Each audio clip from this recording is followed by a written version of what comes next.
마르코복음 10장 17절부터 31절까지 말씀입니다.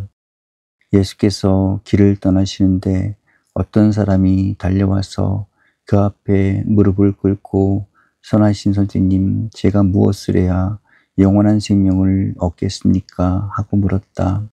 예수께서는 이렇게 대답하셨다. 왜 나를 선하다고 하느냐? 선하신 분은 오직 하느님 뿐이시다. 살인하지 말라, 간음하지 말라, 도둑질하지 말라, 거짓 증언하지 말라, 남을 속이지 말라, 부모를 공경하라고 한 계명들을 너희는 알고 있을 것이다.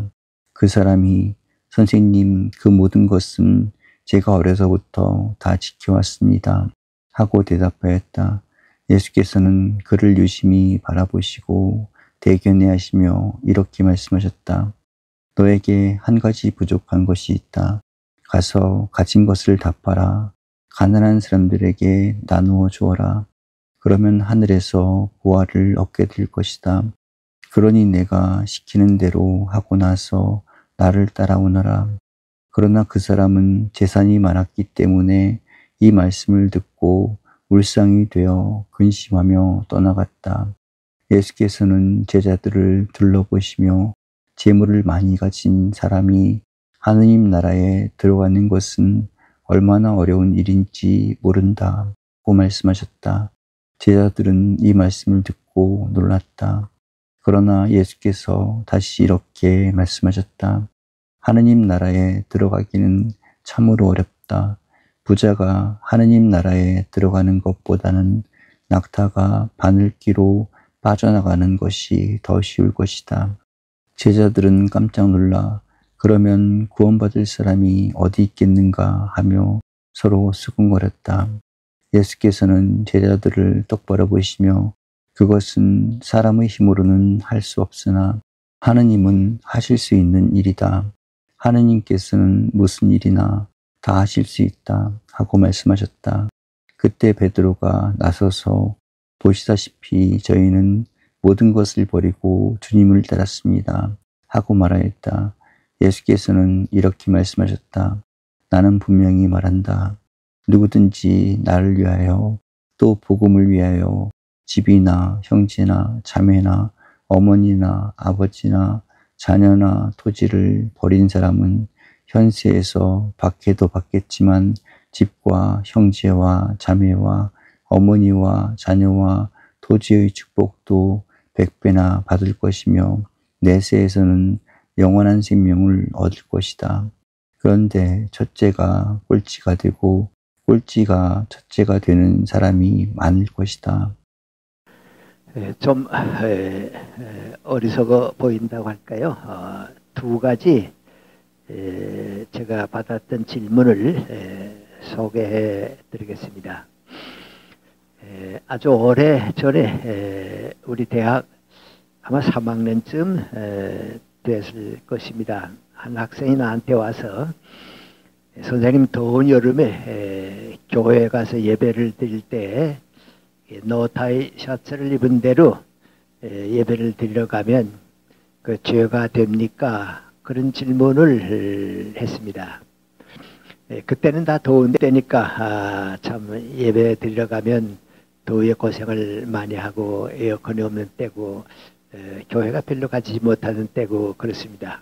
그래서 그 질문은 왜 하느냐 그랬더니 제가 용산에 있는 장로교회에 다니는데 우리 교회에 전도사 하시는 장로님께서 우리가 대통령을 만나러 가도 내가 입고 있는 가장 좋은 옷을 차려입고 가는데 하나님 앞에 예배로 드리러 오는 사람들이 이렇게 노타이 바람으로 와서야 되겠느냐고.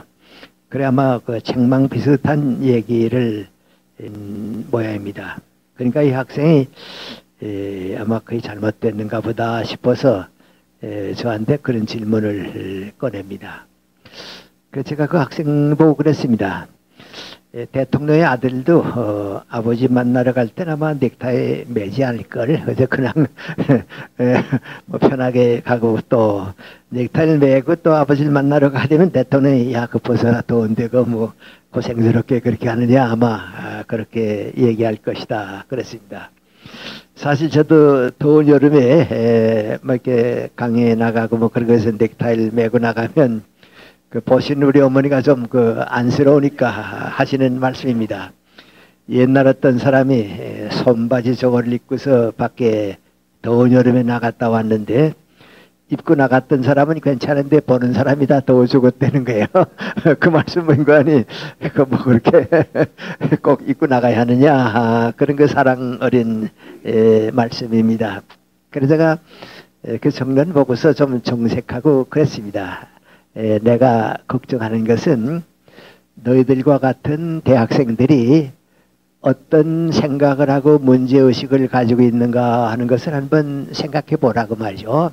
오히려 좌파 학생들은 노동자를 걱정하고 정치 문제를 걱정하고 있는데 너희들이 교회에 가서 그 넥타이를 매는 것이 죄인가 아닌가 그런 그 수준 낮은 생각을 교회에서 가지게 되면 이 다음에 우리 교회의 장래가 어떻게 되겠냐 말이죠. 우리 지금 누구도 걱정하지 않는데 우리 지금 교회 사람들이 교회 다니는 대학생들이 가지는 문제의식이 사회 학생들이 가지고 있는 문제의식보다 더 떨어지게 되면 이 다음에 우리가 사회를 이끌어가지를 못한다. 그러니까 그런 생각은 너무 하지 말아라. 유대 사람들이 할례 문제를 가지고 죽자 살자 하고 떠들었는데 그 지금 우리에게 아무 문제도 아니지 않냐고. 또 한때는 우리가 안식일 문제 가지고 떠들고 야단하고 뭐 그랬는데 지금 그 걱정하는 사람들 없지 않냐고.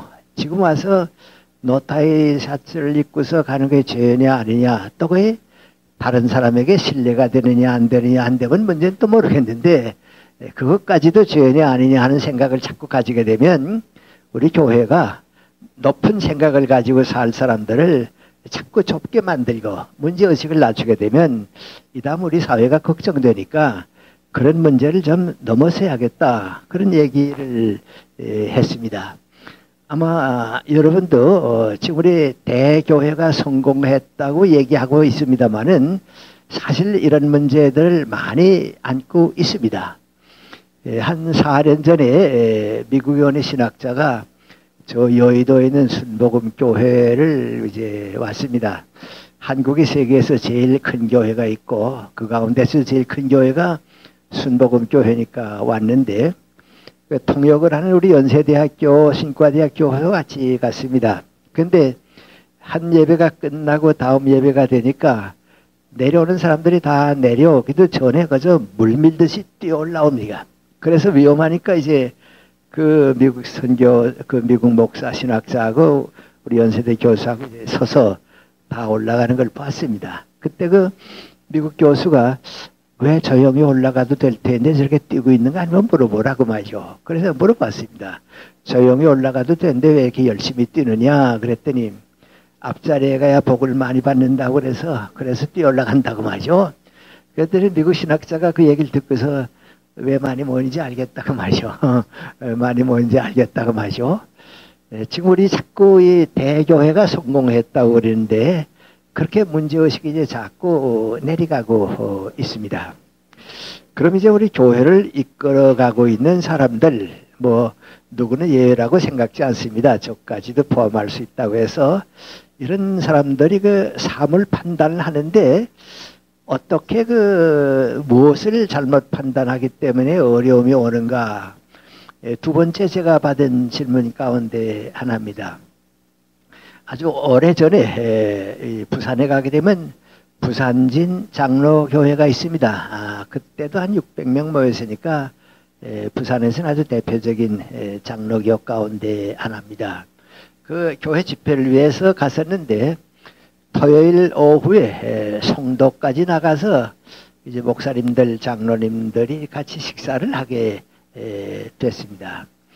근데 그 가운데 영수님이 한 분 있었는데 장로교에서 영수님 이제 곧 장로가 될 사람입니다. 그분이 이제 식사를 하다 나보고 그래요. 나 선생님한테 좀 뭐 며칠 전부터 물어봤으면 하는 질문이 있었는데 하나 물어보겠다고 그래요. 그래서 무슨 말씀이세요? 그랬더니 우리 아들애가 초등학교 5학년에 다니는데 교회도 열심히 나오고 신앙이 참 좋습니다. 그래서 저도 기쁘게 생각하고 있는데 이놈이 성경 말씀대로 살아야 한다 하니까 뭐 친구들하고 싸움하게 되면 오른편 뺨 때리면 왼편 뺨까지 돌려대라고 그랬으니까 잘 얻어맞고 오고 그러고 와서는 나 오늘도 가고 싸웠는데 얻어맞고 와서도 나 대항 안 했다고 그래서 칭찬했다고 말이죠. 잘했다고. 예수님 말씀하신 대로 한편 뺨 때리면 한편 뺨도 맞는 그렇게 살아야 한다고. 그래서 이제 쭉 기쁘게 지났는데 얼마 전에 한 번 학교 갔다 오더니 뭐 이렇게 그 책가방을 내 던지면서 나 다음 주부터 교회 안 간다고 한단 말이죠. 그래서 왜 교회 안 가느냐 그랬더니 나 예수님 말씀대로 못 살 바에는 교회 안 가는 게 낫겠다고 말이죠. 또 예수님 말씀대로 전 더 살 필요가 없다고 말이죠. 그 너 왜 그러냐 그랬더니 오늘 내가 지금까지 몇 번 싸워도 맞아주었는데 오늘 놈이 또 날 때리기 때문에 에이 나 예수 안 믿어도 내가 이제 오늘 때린다고 해서 힘껏 때려줬다고 말이죠. 그러니까 시원하고 기분은 좋은데 이젠 내 예수님 말씀대로 암만 해도 못 살겠다고 말이죠. 왜 내가 잘못 없이 맞고 다니게 돼 말이죠. 그래서 교회 안 간다고 말이죠. 그래 교회 안 가려고 그런다고 말이죠. 그러니까 이거 어떡하겠네 말이죠. 그래서 나보고 이런 애들 우리 애들 이거 그 아버지가 좀 그 몸집이 크고 이제 그럽니다. 왜냐면 싸움깨나 아마 하는 모양입니다. 그러니까 이거 어떡하겠냐고 말이죠. 그래요. 그래 내가 그 목사님 보고 물어보시죠. 그랬더니 우리 목사님이야 맞고 다니라고 그러죠. 성경 말씀대로 살라고 그러죠. 그런데 이놈이 안 하겠다니까 걱정이죠. 그런 얘기입니다. 근데 마침 그때 내 그 재미있는 생각이 하나 떠올랐습니다. 미국에서요 그 1회 1회씩 하는 그 연속 드라마가 있는데 아마 미국에서 제일 그 인기 있었던 건 도망자입니다. 아마 여러분 보셨을 거예요. 그래서 미국에서도 그거 나오게 되면 다들 일찍 집에 가서 뭐 보고 그랬거든요. 그 다음 또 하나 인기 있는 그 가족 드라마가 있는데 털보 가족이라고 하는 게 있었습니다. 그래서 이제 미국에서 쭉 소개가 되고 이제 우리나라에도 소개가 됐는데 내가 바로 그 전주간에 그 털보 가족에 나오는 얘기를 재미있어서 봤던 기억이 났습니다. 그래 내가 그 권사님 보고서 이제 그 용수님이죠. 용수님 보고서 그랬습니다. 혹시 보셨는지 모르겠는데 지난주에 그 털보 가족에 좋은 얘기가 하나 나왔다고. 근데 그 얘기는 이런 얘기입니다. 어떤 사람이 애들 아마 4인가 5을 이렇게 키우고 있습니다. 근데 자기 친아들 딸들도 있지만은 또 그 친구들도 갖다 이제 그 키우고 있습니다. 그 이제 입양 애들 이렇게 키우고 있는데 한 5쯤 키우고 있는데 그 부인은 없습니다. 그래서 그 주인이 이제 열심히 일해서 그 애들 이제 키우고 있고 이제 그렇습니다. 그런데 그 애들을 돌봐주기 위해서 이 털보 아저씨가 하나 와서 집에서 일을 해줍니다. 그래서 집안일도 봐주고 뭐 이제 식사도 만들어주고 애들도 돌봐주고 이제 그럽니다. 그래서 이제 이 주인 아저씨하고 그 털보 아저씨하고 가족하고 그 어린애들이 이제 같이 지내는 집안인데 한 번이 애들이 밖에 나갔다 들어오더니 자기네끼리 수근수근하고 뭐 그럽니다. 그래서 털보 아저씨가 왜 그러는가 하고 있는데 또 얘기하고 뭐 그러더니 식탁을 다 차려놓고 이제 있습니다. 2층에 있던 아저씨가 주인 아저씨가 식사하러 내려오는데 이 5 애들이 주인 아저씨가 내려오면 옛날같이 즐겁게 얘기하고 뭐 그러는데 말들을 안 합니다. 좀 시무룩해서 가만히 있습니다. 그 주인 아저씨가 이렇게 보고서 얘들이 무슨 일이 있었는가 싶었습니다. 그래서 이제 그 털보 아저씨한테 가서 물어봤습니다. 오늘 애들에게 무슨 일이 있었느냐고. 그랬더니 내가 지금 들었는데 아저씨에 대해서 아마 좀 불만이 있었던 것 같다고. 무슨 불만이 있었냐고. 오늘 밖에 나가셨다가 어느 아파트에 사는 그 깡패하고 다툼이 있었느냐고 그랬다고. 그러니까 애들이 그랬다고 말이죠. 왜 그랬냐고. 우리 주인 아저씨가 아파트에 그 깡패하고 싸웠는데 아무 대항도 못하고 맞고 왔다고 말이죠. 그래서 우리 아저씨가 그렇게 비겁한 줄은 몰랐다고 말이죠. 내가 약하더라도 암만 상대가 깡패라고 해도 내가 어느덧 싸우지 비겁하게 맞고 왔다고 말이죠. 그래서 그런 비겁할 줄은 우리 아저씨가 비겁할 줄은 몰랐다. 그래서 지금 자기들끼리 얘기하고 있다고 그랬습니다. 그래서 이 지은 아저씨 가만 생각을 해보니까 애들을 위해서 내가 무슨 그 교훈을 줘야겠다. 그래서 애들 보고 하는 말이 뭔가 하니 오늘 우리 저녁은 조금 늦게 먹고 나하고 잠깐 나갔다 와도 괜찮겠냐고. 애들이 어디 가시게요? 그랬더니 내가 아파트에 만날 사람이 하나 있어서 가야겠는데 너 같이 가겠냐고 그러겠다고 말이죠. 그랬더니 애들이 뭔가 하니 우리 아저씨가 맞고 들어왔는데 아마 가서 이제 한판 뜰래는가 보다 마죠 하곤 따라갑니다. 따라가니까 이 아저씨가 어떻게 하는 거 하니까 아파트에 가서 이제 노크를 합니다. 그러니까 그 깡패가 어떻게 하는 거 하니 나오면서 아까 맞고 가더니 또 맞고 싶어 하느냐고 말이죠. 죽음을 주고 나옵니다. 그러니까 주인 아저씨가 뭐라 그러는 거 하니 아까 내가 맞고 갔는데 안 되겠다고 내가 여러 가지 생각했는데 한데 여기서 우리가 격투를 해야겠다고 말이죠. 그러니까 그 깡패가 어떻게 하는 거 아니 때리려고 그럽니다. 그러니까 이 아저씨가 이제 그걸 맞고서 말이죠. 한번 때려서 이제 눕히니까 그 깡패가 뭐 이건 잘못했다고 말이죠. 그럽니다. 그러니까 애들 보고서 뭐 이거 아니 집에 가자고 말이죠. 애들이 좋아서 따라옵니다. 그래야 될 거 아니냐고 말이죠. 왜 우리 아저씨가 비겁하게 맞고 다니냐고 말이죠. 그 식사를 쭉 다 하고서 뭐라 그러는 거 아니 내가 오늘 너희들한테 하나 얘기해야겠는데 그 아파트에는 깡패 아저씨는 좋은 사람이 아니라고. 그래서 내가 싸웠다고. 그렇지만 더불어 싸울 가치도 없고 또 그건 좋은 일이 아니기 때문에 그냥 왔다고. 근데 너희들이 그 얘기를 듣고서 아저씨가 비겁하다 하는 생각을 하게 되면 나하고 같이 살기가 힘들 거 아니냐 마시오. 그러니까 너희들 생각도 이 다음에 살할 때 이따만큼 그런 일이 있다. 그러나 값없는 폭력은 그 쓸데없는 폭력은 안 하는 게 좋다. 필요가 없는 건데 너희들 위해서 내가 갔다 왔던 것 뿐이니까 그건 다 잊어버려라. 이 다음에도 그런 때가 생기면 나는 더 싸우지 않을 거다. 그러니까 애들이 알겠다고 말이죠. 그랬습니다.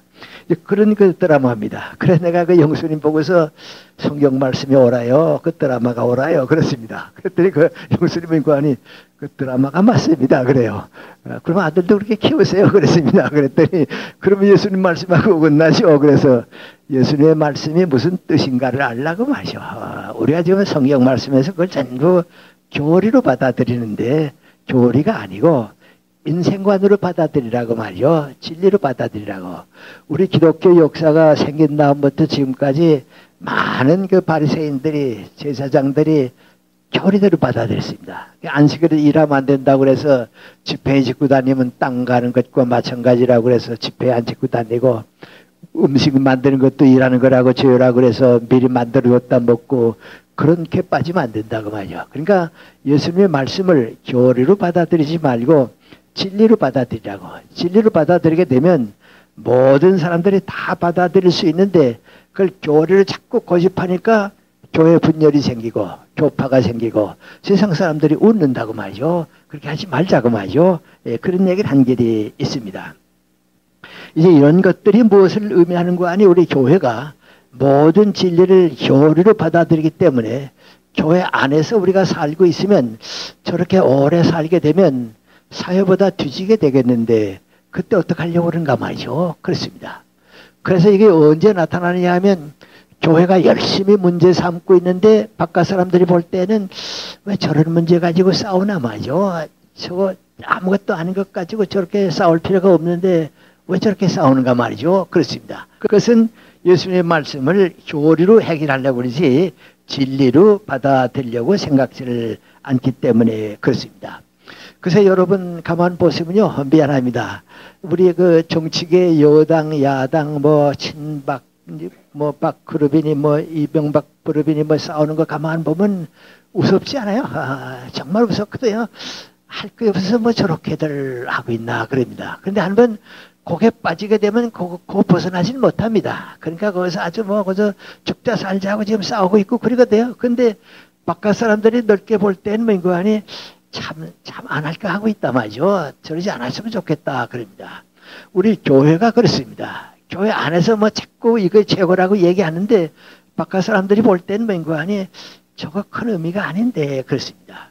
예를 들어 말하면 한영훈 시인 한 사람이 나왔다고 하는 것이 많은 스님들이 나와 노력한 것보다 귀하지 않아요. 그럼 한영훈 시인은 뭡니까? 우리 민족이 우리 역사 속에서 가질 수 있는 문제를 취급해주는 한 불교도가 많은 스님들보다 위대한 업적을 우리에게 남겨주고 있습니다. 저도 중고등학교를 마치고 일본에 대학 공부를 갈 때 뭐 한국말로 된 책을 한 권을 가지고 가야겠다 하다 뭐 가지고 가는가 하다가 그 한영훈 그 사람 그분이 쓴 님의 침묵이라고 하는 시집을 가지고 갔습니다. 가지고 가니까 같이 뭐 공부하는 친구들이 왔다 또 빌려보고 그랬는데요. 아마 우리 대학생들 그 당시 있는 이들에게는 몇십 명 스님보다도 그분 한 분이 위대한 분이었습니다. 귀한 분이었습니다. 근데 그건 그 안에서 우물 안에 개구리와 같이 좁게 살질 않았기 때문에 그렇습니다. 그래서 우리도 교회보다 좀 국가를 걱정할 줄 알고 말이죠. 또 우리 교인들끼리보다도 사회인과 더불어 의식을 같이 하고 노력도 해보고 힘을 함께 할 줄 알아야 합니다. 그 한마디로 말하면 민구안이 3.1운동 때는 우리 크리스찬들이 대부분 사회 지도층에 있었습니다. 근데 지금은 거의 거꾸로 돼서 사회 지도층에 있는 사람들은 지금 크리스찬이 아닙니다. 세상 사람들이 지도층에 있게 됐습니다. 왜 그러니까 교회가 그렇게 잘할 수 있는 사람들을 잘하지 못하게 만들었다고 하는 책임을 질 줄 알아야 합니다. 저도 그저 의도적으로 오늘도 몇 분 목사님의 설교를 텔레비전에서 가만히 이렇게 듣는데 듣고서 생각할 때 저렇게 교인들을 키우면 큰 교회는 되겠고 연부도 헌금도 많이 나오고 하긴 하겠지만은 사회 지도자가 과연 저 속에서 나올 수 있는가? 문제는 우리 사회를 이끌어갈 사람이 중요합니다. 뭐 큰 교회를 이끌어가는 사람이 아니고 그렇습니다. 그래서 우리 그 사회학자 가운데 한 분이 저희 적십사 총재 한 분이 있는데요. 그분이 영락교회에 대한 의식구조를 조사를 했습니다. 그런데 그분 조사는 민구하니 우리식으로 말하면 이제 오늘이죠. 2010년 하면 2010년의 역사가 있는데 옛날에는 2010년의 그 역사가 있으면 70%가 세상보다 앞서 있었다고. 그리고 30%가 세상보다 뒤져 있었으니까 교회가 지도적 역할을 했는데 이번에 의식구조를 전부 조사해 보니까 70%가 세상보다 뒤져 있다고. 30%만이 세상보다 앞서 있다고. 그러면 미안합니다. 그 영락교회 이제 교회들의 의식구조를 조사해서 발표한 건데 그러면 영락교회가 큰 교회는 됐지만 해도 사회를 이끌어갈 능력은 잃어버리고 있지 않냐고 말이죠. 사회를 이끌어갈 만한 힘은 못 가지고 있다고 말이죠.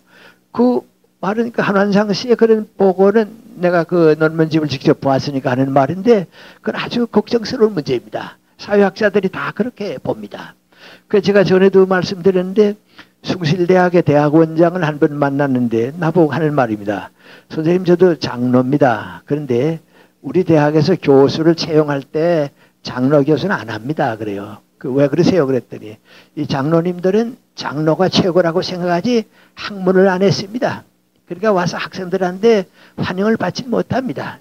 전부 그저 하는 게 뭔고 하니 장로님 우리 무슨 뭐 그것뿐이지 학문으로 앞서는 게 대학인데 그게 없습니다. 그래서 차라리 뭐 장로 아니래도 좋으니까 크리스찬 아니래도 좋으니까 자꾸 사회 사람들을 받아들이게 되는 이유가 거기 있습니다. 그런 걱정입니다.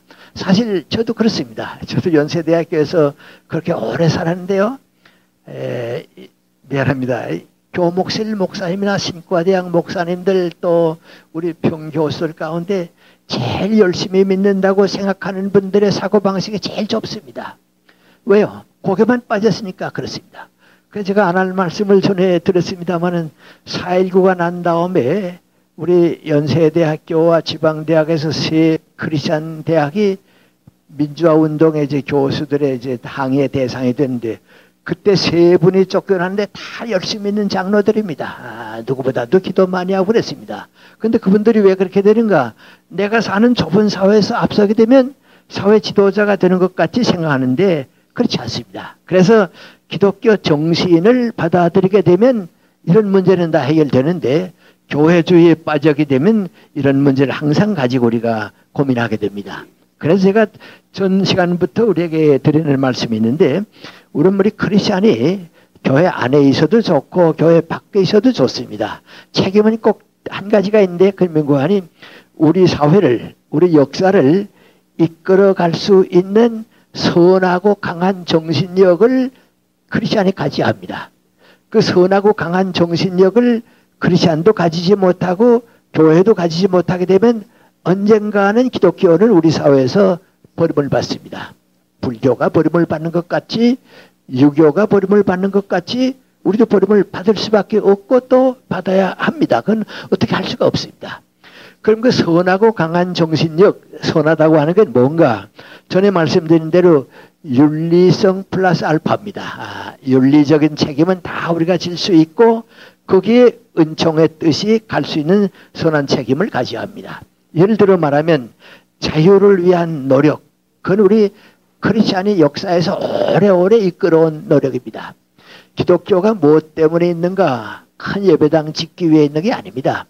또 많은 교인을 모으기 위해서 기독교가 있는 건 아닙니다. 기독교는 왜 존재했는가? 우리가 깊이 바라보게 되면 기독교는 인류 역사에서 자유를 위한 책임, 자유를 위한 노력을 개인에게 있어서 사회에 있어서 책임질 수 있기 때문에 기독교가 존재한 겁니다. 그래서 철학자로 알려져 있지만 가장 기독교 철학자라고 볼 수 있는 독일의 칸트도 그렇고 헤겔도 그런데 헤겔은 뭐라고 얘기하는 거 아니? 인류 역사라고 하는 게 뭐냐? 더 많은 사람이 더 큰 자유를 누릴 수 있기 위해서 전진하는 거, 개척해 가는 거, 이끌어 가는 거라고. 그러면서 그 사람 뭐라 그러는 거 아니? 역사를 가만 보게 되면 좁은 자유에서부터 큰 자유로 가는데 진정한 의미의 큰 자유는 언제부터 오는 거 아니? 기독교 역사가 우리 사회를 이끌어갈 수 있을 때 인류에게 자유가 오는 겁니다. 근데 그건 또 우리가 그저 그렇게만 얘기하는 건 아니고요. 그러면 이제 우리 주변에서 여러분이 우리가 느껴온 것 가운데 한두 가지 문제를 생각하면 합니다. 그도 다 하시는 문제인데요. 공산주의 사회가 왜 20세기에 그렇게 크게 왕성했다가 무너졌는가? 자유를 거부하고 평등을 택했기 때문에 그렇습니다. 자유를 거부하고 평등을 택했다 하는 것은 평등 자체는 잘못이 없는데 자유를 거부했다고 하는데 잘못이 온 겁니다. 그러면 자유민주주의가 왜 성공했는가? 자유를 먼저 택하고 그 다음에 평등을 택했기 때문에 성공한 겁니다. 지금 우리 휴전선을 놓고서 북한과 남쪽을 이렇게 비교해 보고 있는데 같은 조건이었고 해방될 때는 북쪽이 더 경제적 여건이 좋았는데 오늘 왜 이런 결과가 왔는가?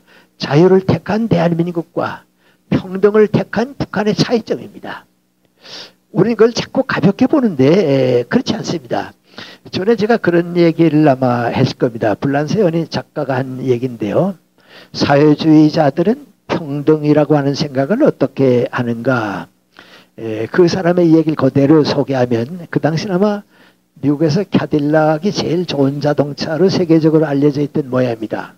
사회주의 국가에 누가 캐딜락을 타고서 이렇게 가게 되면 젊은 사람들이 보고서 하는 말이 어떤 놈이 저렇게 좋은 차를 타고 다니냐고 말이죠. 우리도 못하는 차를 너만 타고 다니냐고. 그 차 갖다가 창고에 넣고 같이 걸으라 말이죠. 너만 왜 좋은 차 타느냐. 그걸 평등이라고 생각한다고 말이죠.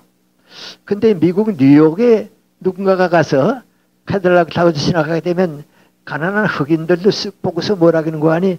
야, 근사한 차 타고 가는데 나도 언젠가 한번 저 차 타긴 타야 할 텐데 그걸 평등으로 생각한다고 말이죠.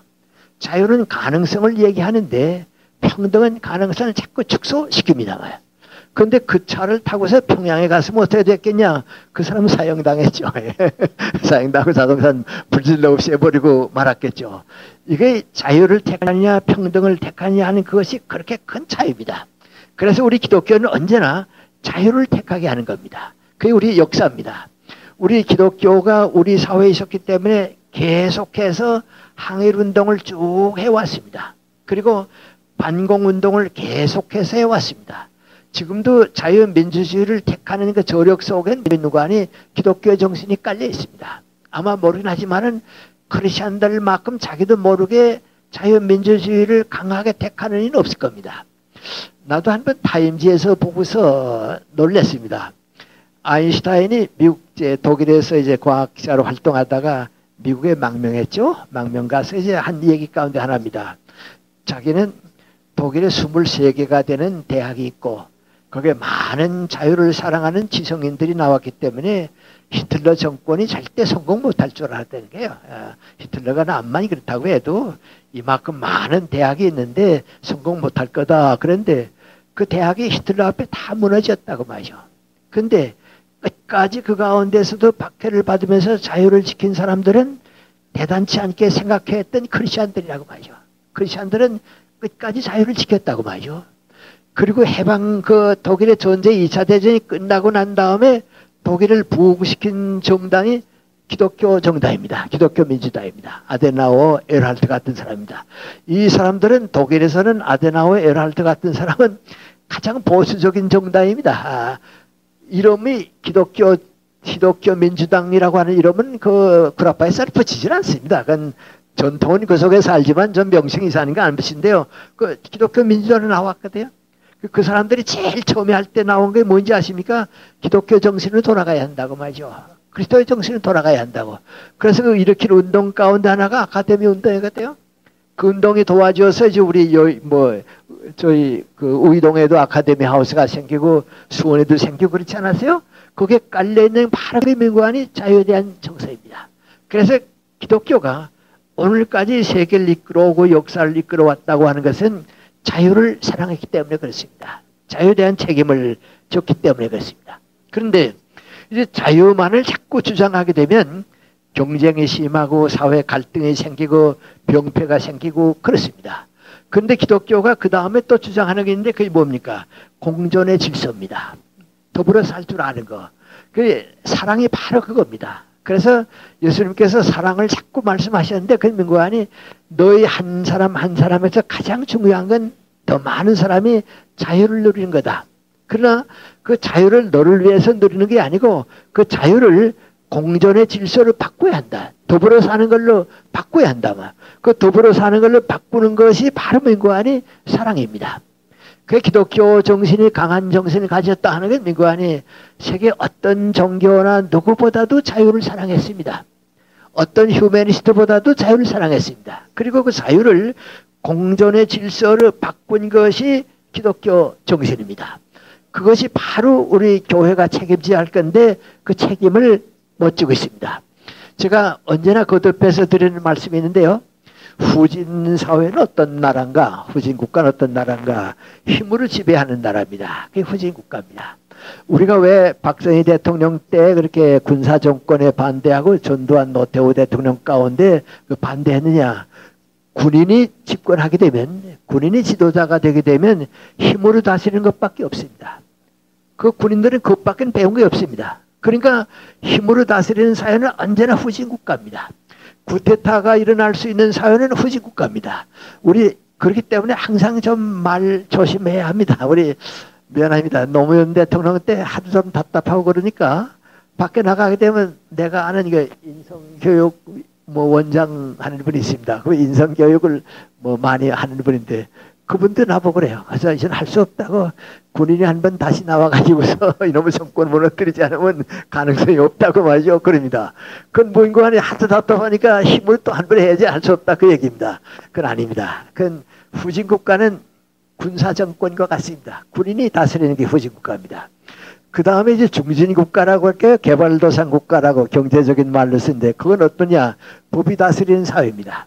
지금 우리는 힘이 다스리던 사회에서 법이 다스리는 사회에 지금 올라오고 있습니다. 그게 지금 우리가 개발도상국가고 우리의 위치입니다. 그러다가 이제 선진국가에 갑니다. 구라파나 이제 카나다나 미국 같은 선진국가에 가면 뭐 다스리냐? 질서가 다스립니다.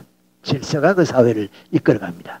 그러니까 그 사람들은 법을 대단히 무서워하면서도 법을 초월해서 합니다. 질서가 있으니까 그렇습니다. 그러면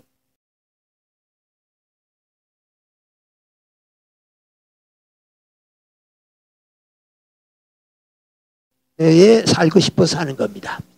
근데 그거 미안합니다. 우리 이렇게 살다 보면 그거 모릅니다. 지금 우리 교육부 장관도 하고요. 우리 연세대학교 이제 이사도 하고 그런 분이 있습니다. 그분이 우리 학교에서 학생처장을 했고요. 내가 그 학생처에 그 지도위원 비슷하게 이제 협의체에 가서 하고 있을 거입니다. 근데 그분이 대학 정치학과를 나왔습니다. 그러니까 뭐 회의가 하게 되면 뭐 인간이 법 만듭니다. 또 회의를 하게 되면 또 법을 만듭니다. 그러니까 뭐 규정이 시작해지니까 규율을 만들지, 법이라고 할까요? 규율을 자꾸 만듭니다. 그러니까 너무 그걸 치중하기 때문에 제가 그랬습니다. 이거 좀 이상하게 들릴지는 모르겠는데 우리 사회가 정치사회, 거기가 법으로 다스린다고, 그건 법이 없이는 움직이지 못하니까 입법, 사법해서 이제 법이 행정을 다스리는 게 법치사회인데, 교회나 대학은 이게 법치사회가 아니고 질서사회라고, 그러니까 이렇게 규정을 많이 만들듯이 대학은 성장을 못한다고. 될 수 있는 대로 적은 규정을 가지고 자유롭게 움직이는 사회를 만드는데 우리 처장님이 너무 거기에 집중하는데 좀 풀어주자고 말이죠. 다 마음대로 하라고 풀어주자고 말이죠. 그랬습니다. 그리고 내가 우스운 얘기 했습니다. 우리 백낙준 박사님이 총장으로 계실 때 학생들이 담배 피우게 되면 총장이 직접 따라가서 붙들고 정확시키고 뭐 그랬습니다. 그런데 지금 그거 없지 않냐고 말이죠. 그거 해가지고서 됐냐고 말이죠. 근데 언젠가 모르게 질서가 잡히니까 그 문제 해결되지 않냐고. 그래서 대학은 질서사회고 교회는 질서사회입니다. 그래서 후진사회는 법을 이제 힘으로 다스리고 중간사회, 개발도상 국가는 법이 다스리는 사회인데 우리가 지금 선진국가가 된다 하는 게 민관이 질서가 지배하는 사회에 올라가자 그겁니다. 질서가 지배할 수 있는 사회로 가야 합니다. 그 뭐 이런 얘기 하면 미안합니다만 그 강기갑 의원인가요? 그분이 뭐 이제 뭐 국회 안에서 뭐 떠들고 뭐 야단했다 그래서 벌을 줘야겠는데 이제 법을 주지 않았다. 그런데요. 그건 뭐 그분들이 하는 일이라고 생각하지만 나는 왜 그걸 그 마땅치 않게 생각하느냐 하면 질서를 무너뜨리는 지도자는 있으면 안 됩니다. 그래서 그럽니다. 그래서 목사는 세상 사람보다 책임이 강합니다.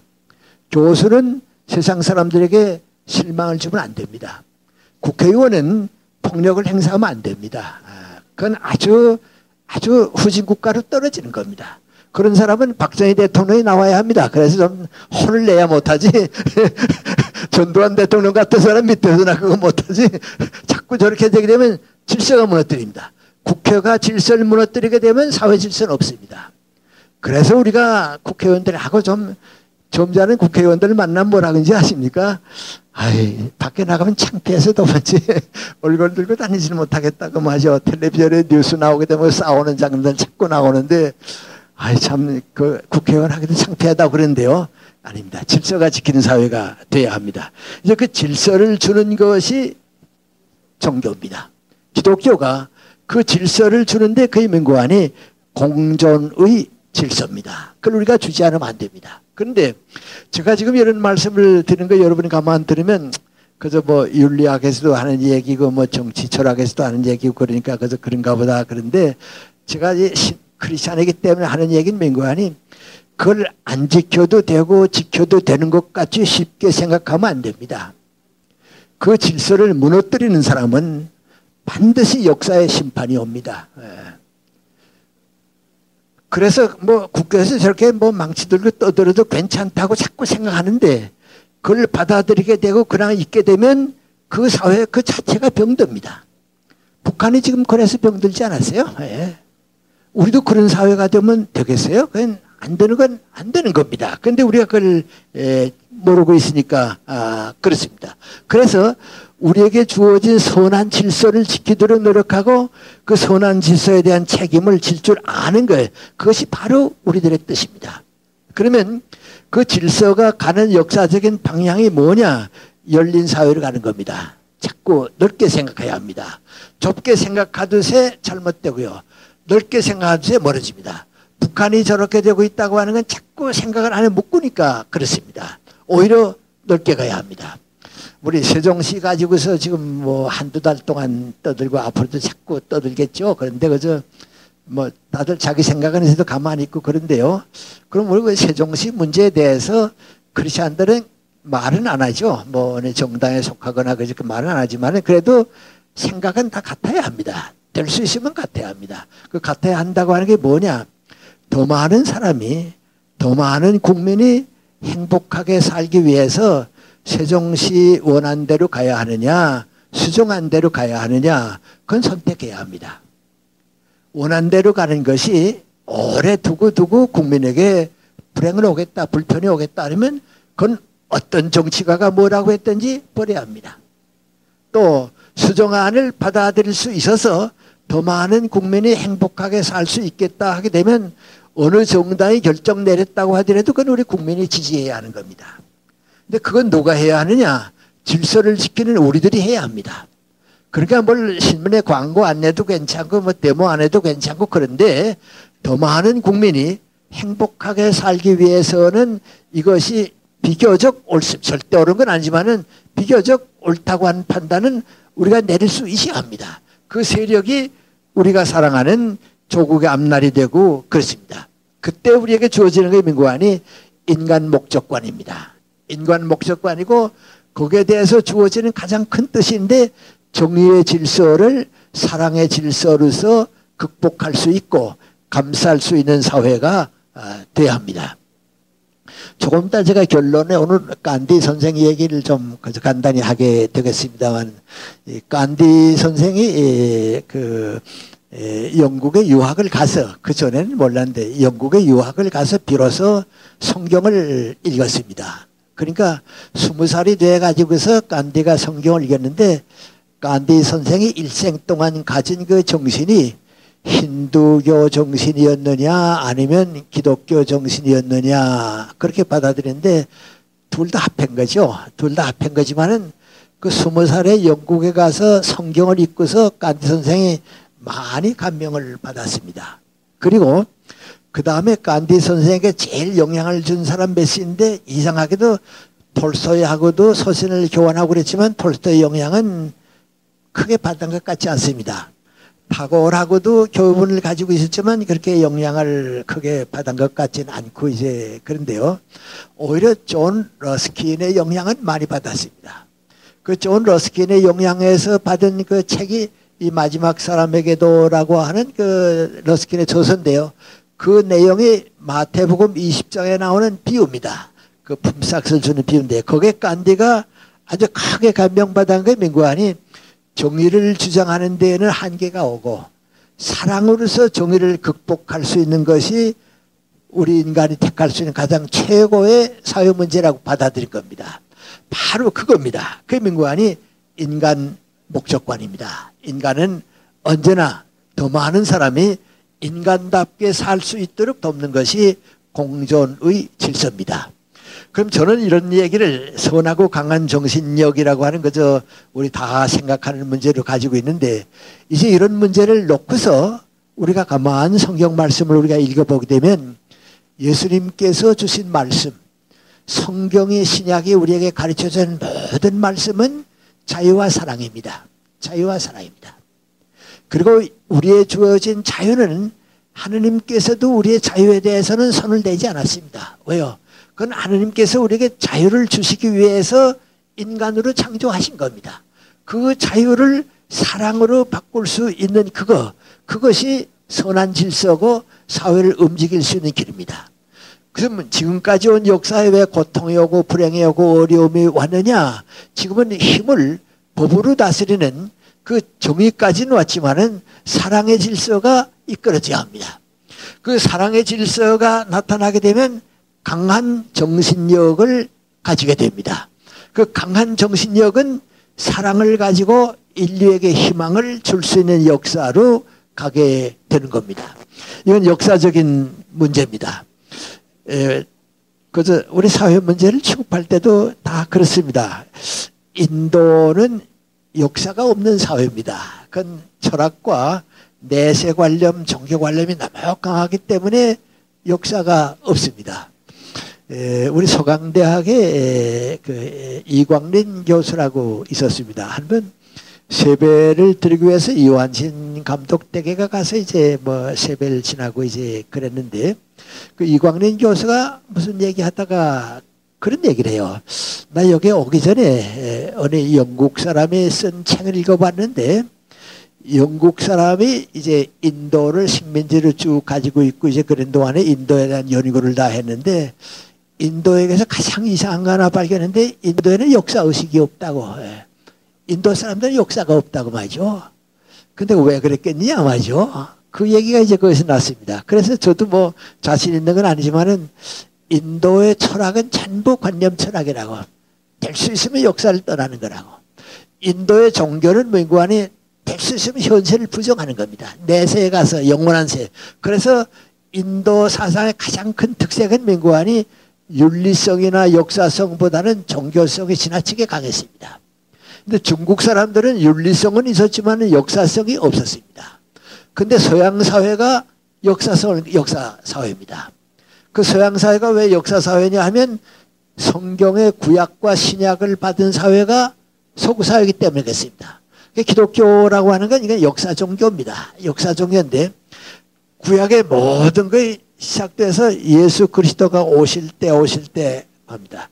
예수님께서 가신 뒤에는 민구안이 하늘나라가 임할 때. 그래서 구약은 신약을 위해서, 신약은 하늘나라를 위해서 쓰여진 겁니다. 그래서 기독교는 언제나 미래지향적입니다. 항상 앞으로 무엇이 올 것인가 하는 것을 생각하는 종교가 미래입니다. 그걸 못하는 종교, 현실에 만족하는 종교는 그건 기독교는 아닙니다.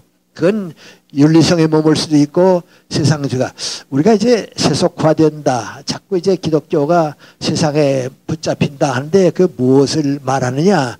미래를 얘기하지 않고 현재에 살려고 하는 게 거의 잘못된 겁니다. 항상 미래를 얘기해야 되는 겁니다.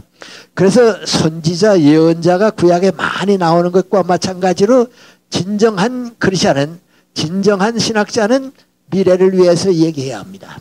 미래를 얘기할 수 있어야 하는데 그 미래를 얘기한다고 하는 건 무엇을 말합니까? 우리 역사와 사회에서 비전을 주는 겁니다. 꿈을 주는 겁니다. 희망을 주는 겁니다. 기독교가 역사에 희망을 주지 못하면 희망을 줄 사람이 없습니다. 희망을 줄 종교가 없고 희망을 줄 사상가가 없습니다. 그리고 보게 되면 세계 역사가 이렇게 바뀌고 고통을 겪고 그럴 때마다 항상 새로운 출발을 준 것은 미래를 개척해 나가는 겁니다. 미래를 열어주는 겁니다.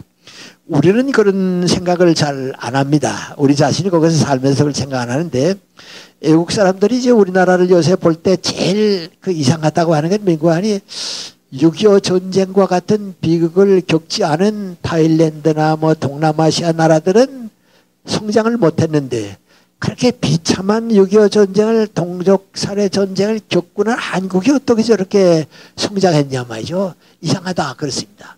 그 이상한 게 아닙니다. 위기가 기회이기 때문에 그렇습니다. 그 어려움을 겪으면 역사를 단축시킬 수 있기 때문에 그렇습니다. 2차 대전은 정말 비극이었습니다. 아주 아마 우리가 겪은 가장 큰 비극은 2차 대전이었습니다. 그런데 2차 대전 이후에 세계 식민지가 없어졌다고 하는 것은 2차 대전에 우리가 지불한 비극보다도 더 큰 힘입니다. 지금 전 세계 식민지가 없어지고 있습니다. 동티모르 독립하는 것 보세요. 지금 어느 나라든지 미국 안에서도 만약에 뭐 옛날식으로 말해서 텍사스주가 독립하겠다 하면 지금 독립할 수 있습니다. 드골 대통령이 카나다에 가서 퀘벡주 독립하라고 그랬습니다. 불어 쓰는 나라인데 독립하고 우리 불란서와 같이 살자고 말이죠. 그래서 독립하면 어떡하는가 하는 걱정을 했습니다. 그 민구안이 2차 대전에 지불한 비극보다도 더 큰 희망을 줄 수 있기 때문에 그렇습니다. 그런데 그 희망을 줄 수 있는 총책임, 마지막 깊은 책임을 가진 사람을 예수님께서 한 알의 밀로 비교했습니다. 밀 한 알이 땅에 떨어져서 썩으면 30배, 50배, 100배 열매를 맺을 수 있고 그대로 있으면 그대로 있다가 사라져버리고 마는 겁니다.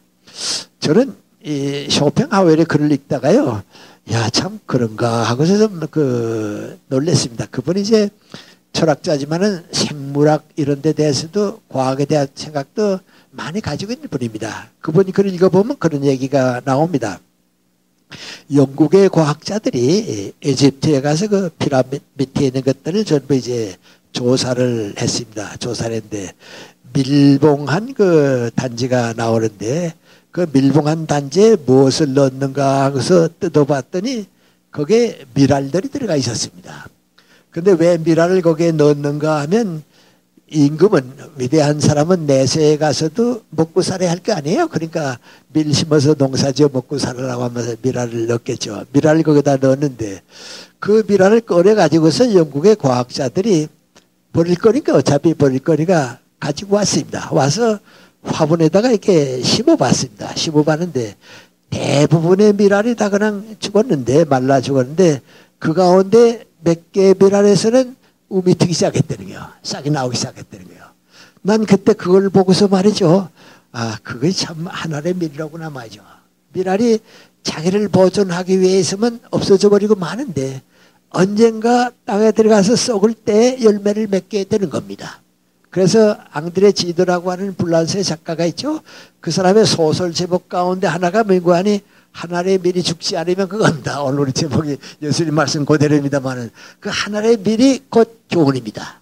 그래서 선하고 강한 정신력을 위해서 역사를 이끌어가고 세계를 바꿔가고 또 인류에게 희망을 줄 수 있는 것은 나 자신이 하나의 밀이 될 수 있다고 하는 생각을 가진 사람들, 또 그 생각을 가지고 공장에서 일하는 사람들, 모범을 보여주는 사람들, 장사를 하는 사람들, 이웃을 위해서 섬기는 사람들, 정치를 하는 사람들, 그런 사람들 때문에 오늘 역사가 이루어지고 오늘의 사회가 발전을 가지게 됩니다. 그 하나의 밀이 예수님이 당신을 말씀한 겁니다. 우리 성경 말씀이 오늘 번역은 특별히 그런데요. 내가 나를 지키기 위해서 있으면 없어지고 만다고. 내가 하나님의 뜻을 위해서 죽을 때 열매를 맺는다고. 그러니까 너희도 살아남으려고 생각하지 말고 하나님의 뜻을 위해서 죽으려고 생각하라고. 그때 너희들이 하늘나라 건설의 책임자가 될 것이라고 하는 생각입니다. 바로 어제가 이 62년 전에 인도의 그 마하트마 간디가 죽은 날입니다. 그 바로 꼭 62년이 이제 62년이 됐습니다. 근데 그 다음 날이죠. 31일이죠. 저는 31일에 라디오 방송으로 그 소식을 들었는데 지금 기억에 남는 건 그 정월 31일이었는데 아침에 이제 그 문을 열고 나와 보니까 흰 눈이 많이 쌓였어요. 그래서 하늘은 맑고요. 그래서 하늘은 맑은데 흰 눈이 이렇게 많이 쌓였구나. 그리고서 이제 그때 피라노 와서 처음 겨울나기 때문에 뭐 고생스럽게 살아고 이제 그러던 때죠. 그래서 참 흰 눈을 이렇게 밟아보고 있는데 그때 라디오 방송에 들려오는데 마하트마 간디가 세상 떠났다고 말이죠. 그렇습니다. 근데 그 세상 떠났는데 어떻게 죽었느냐? 그 이슬람교하고 힌두교하고가 독립을 한 인도에서 자꾸 나라가 갈라지려고 하니까 그걸 합하기 위해서 간디 선생이 마지막 단식을 했습니다. 그래서 이거 합하는 거 보고서 내가 마지막 단식해서 죽겠다고 마지막 단식을 하니까 양쪽의 지도자들이 이번이 11번째 단식이가 돼요. 11번째 단식이니까 이번 우리 간디 선생이 세상 떠나면 안 될 테니까 우리가 합하자고 하는 그 합의문을 간디 선생에게 알려드리자. 그래서 이제 양쪽 종교의 대표자가 와서 단식을 푸십시오. 저희들이 두 나라로 갈라지지 않고 한 나라를 만들겠습니다. 그래서 약속하느냐고 말이죠. 그렇게 하겠습니다. 알겠다고. 그 단식을 풀었습니다. 풀고서 이제 기운이 회복되게 되니까 바로 이제 어제입니다. 간디 선생님 내가 기도 드리는 시간을 위해서 기도 드리러 가야겠다고. 그래서 그 힌두교 재단으로 기도를 드리러 갑니다. 그런데 영화에도 나옵니다. 한 젊은 사람이 간디 선생이 그가 기도 드리는데 같이 가서 기도 드리자고 따라가는 사람들 그 행렬들이 쭉 있는데 섞여갑니다. 그 사람은 아주 그 힌두교의 격렬파입니다. 이슬람과 한 나라가 될 수는 없다고 하는 사람인데 간디 때문에 한 나라가 되면 안 되겠다 해서 되는 거 아니 권총을 이제 가지고서 이제 갑니다. 그래서 간디 선생이 기도드리러 가는데 앞에 가서 엎드려서 저에게 축복해 달라고 그럽니다. 간디 선생이 가면서 되는 거 아니 축복하기 위해서 그 머리에 손을 얹으려고 할 때 권총을 쏴서 이제 쓰러집니다. 그래서 세상을 떠납니다. 그래서 아마 전 세계와 인류가 제일 그렇게 놀랬죠. 그 위대한 지도자가 저렇게 세상을 떠났다. 그래서 이제 참 다 놀래고 그러네. 저도 그날 31일 아침에 어제 세상 떠났다고 하는 소식을 듣고서 참 마음이 좀 이상했습니다. 지난번 말씀드렸습니다마는 사실 제가 간디 선생을 뭐 그렇게 좋아했거나 흠모했다고 하는 생각은 안 합니다. 단지 제가 우리 중고등학교의 중학교 국어 교과서에 간디 선생의 글을 한 번 실렸고요. 얼마 전에는 고등학교 국어 교과서에 또 제 글이 들어가 있고 그랬으니까 그래서 누군지는 모르지만 학생들이 좀 많이 알죠. 이제 생각하니까 우리 집 옆에 금난 여자 중학교가 있었거든요. 그런데 한 번 밖에 나갔다가 대문에 들어오려고 그러는데 어린 중학생 세명에서 이제 내 문패를 가리키면서 맞지 안 맞지? 그 맞을 거다 뭐 그래요. 그래서 내가 들어오면서 뭐 때문에 그러냐 그랬더니 날 쓱 보더니 선생님이 김영석 선생님이세요? 그래서 그렇다고 그랬더니 우리 간디 선생 쓴 분이 선생님이시죠? 그래서 그렇다고 그랬더니 맞지 않냐고 말이죠. 내가 어디서 보고 갔다고 말이죠. 그래서 이제 그렇습니다. 그래서 이제 좀 인상이 있는데 전에 말씀드렸는데 그때는 아마 지금보다도 제가 뭐 이렇게 사회 문제나 이런 문제에 대해서 지금보다 훨씬 좀 좋았던 것 같아요. 정열이 있었던 것 같아요. 일본 유학을 간다고 가서 제일 첫날 하숙을 정하고 하숙방에 소문방에 들어가서 잠을 자게 된대요. 그 첫날 밤 꿈에 제가 간디 선생을 배웠어요. 배웠는데도 아주 너무 심각한 내용이고 그래서 제가 꿈에도 그만 깜짝 놀라서 깼어요. 깨니까 전혀 생각 안 했던 간디 선생 꿈을 이제 꿨어요. 그 다음에 한국 돌아와서 또 한 번 그 간디 선생 꿈을 꿨어요. 근데 안병욱 선생은 그 도산 안창호 선생이 그렇게 좋아하지만은 배운 길이 없거든요. 그래서 항상 나만 나면 나도 김선같이 한 번 배웠으면 좋았을 텐데 뵙질 못했다고 그러면서 그래요. 그래도 그 도산 선생에 대한 책을 쓸 때 꿈에 한 번 봤다고 그래요. 꿈에 한 번 봐서 가까움을 느낀다고 말이죠. 그런데 저는 안병욱 선생이 도선생 생각한 것만큼 간디 선생 생각 안 했어요. 근데 지금도 이제 그때 그 꿈 내용을 알고 있어요. 알고 있는데 너무 충격적이기 때문에요. 그런가 정 그렇다고 하게 되면 간디 선생의 백분지일 천분지일만큼이라도 내가 내 신념을 가지고 살 수 있어서 그런가 하는 생각이 지금도 이제 좀 가지고 있습니다. 그랬다가 그 간디 선생이 이렇게 세상 떠났다고 하니까요. 참 충격이 컸어요. 그래서 그날은 종일 간디 선생 생각을 좀 하고 그랬는데요.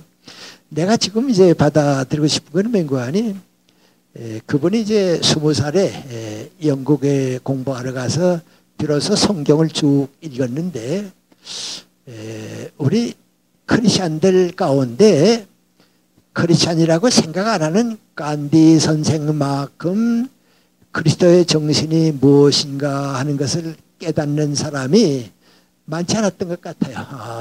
저는 그래서 그분을 정말 좋게 생각해요. 우리는 교회 안에서 자랐기 때문에 누가 더 깊이 깨닫느냐, 누가 더 가볍게 깨닫느냐, 그래서 교리적으로 해석만 하고 설교만 하느냐, 그렇지 않으면 정말 기독교 정신이 뭐냐 하는 걸 깨닫는 사람은 많지 않거든요. 그런데 간디 선생의 생애를 쭉 보게 되면 그런 사람이 크리스찬이에요. 그런 사람. 그래서 예수님한테도 제자들이 그러죠.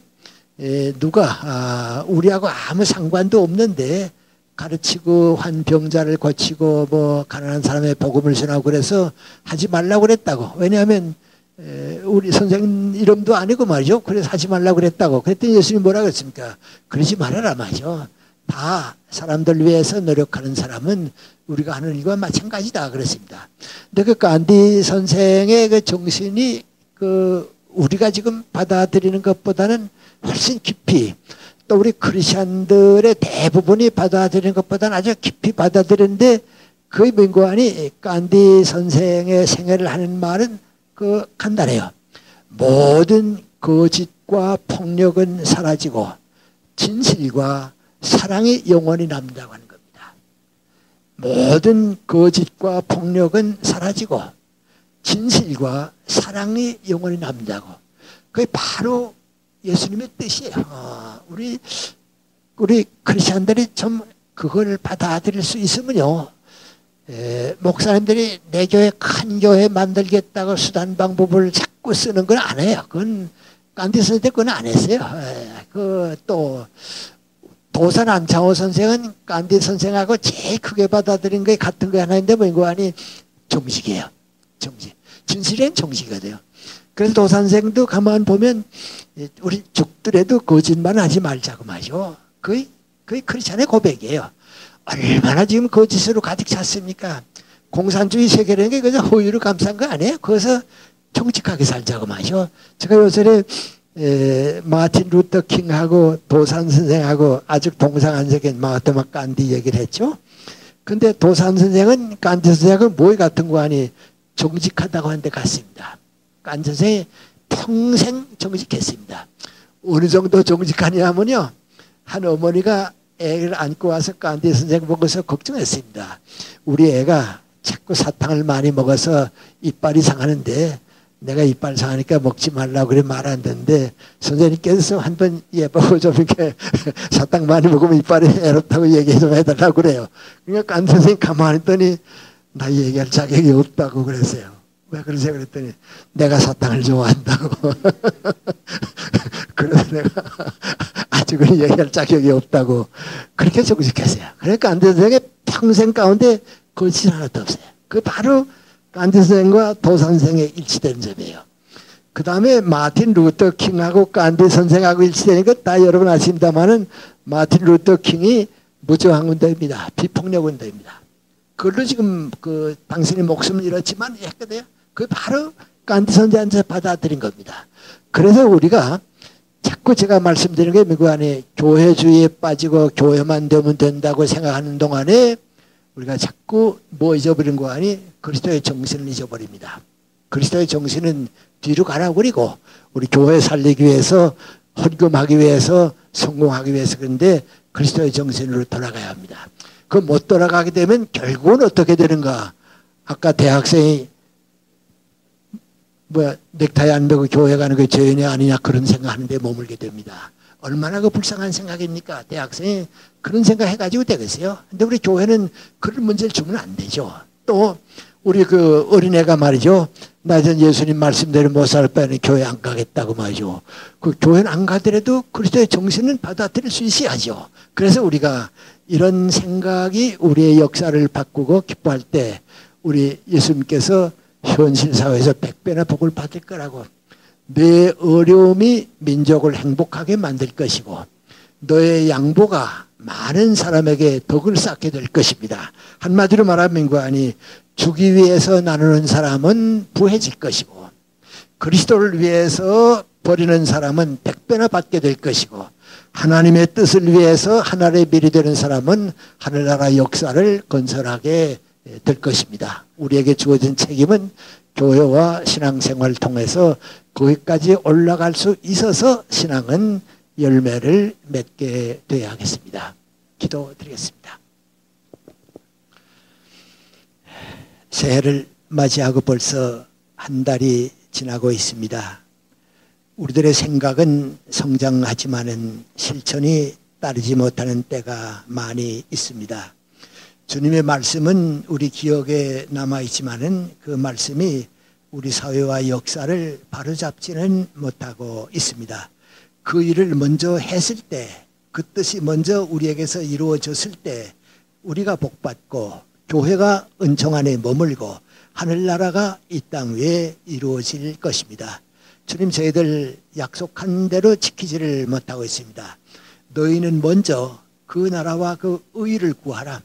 하늘나라를 위해서 하나님의 뜻을 위해서 먼저 노력하게 되면 다른 세상의 것은 다 더 주시겠다고 하신 주님의 말씀이 역사 속에서 이루어지고 있고 신앙인들의 생활에서 증명되고 있습니다. 그 뜻을 멀리하지 말고 가까이 따라갈 수 있는 저희들이 되게 해 주셔서 하늘의 밀이 되는 것은 주님 앞에서 하늘나라의 영광을 얻고 또 하늘나라를 건설하는 하나의 길이라고 하는 것을 깨달을 수 있어서 어떤 때는 우리의 지식을, 어떤 때는 우리의 마음을, 어떤 때는 우리의 재산을, 또 어떤 때는 우리가 가지고 있는 소중한 것들을 하나님 앞에 바칠 수 있는 저희들 되게 해 주시옵소서.